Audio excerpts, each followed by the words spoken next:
Hello, I did my paper on religions in Africa. This is Wilchersonic for Dr. Hargrove's class. I would like to start off by talking about the development of monotheism in the country. It went from a polytheistic to a monotheistic society. I want to know how that happened, how it developed. So I looked at the main rulers, and what I found was that King Akhenaten, previously King Amenhotep, he was the king that oversaw the change from Africa, Egypt specifically, from a polytheistic to a monotheistic society. The parallels between him and his ideas and Judaism are hard to ignore. Sigmund Freud, when I look at my studies, Sigmund Freud was the first to understand this connection between King Akhenaten and Moses. He believed that they were not the same person, they were linked. What's interesting is this is not discussed often. In Egypt, there are strict blasphemy laws. The Pew Research says that a high percentage of Egyptians are for blasphemy laws, where if you come out against the religion, you could potentially face death.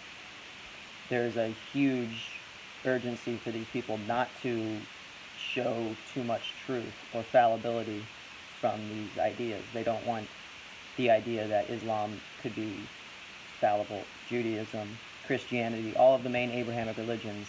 If this came out to be true, that Akhenaten was Moses, that there's fallibility to the text, because there's many things that are not discussed and many inconsistencies, let's say, between historical facts between Akhenaten and then the story of Moses.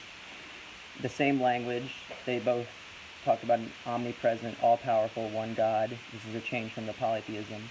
Egypt and Israel are less than 380 miles away from each other. There's extreme cultural influences. Stories in the Bible of people living over 170 years. That relates to the Nile River, because they used to judge years by river flowing in and out, which would be under 1 year, so that would explain why it would be double the time. He had a hymn. Akhenaten's hymn is directly, it's almost a plagiarism of Psalm 104.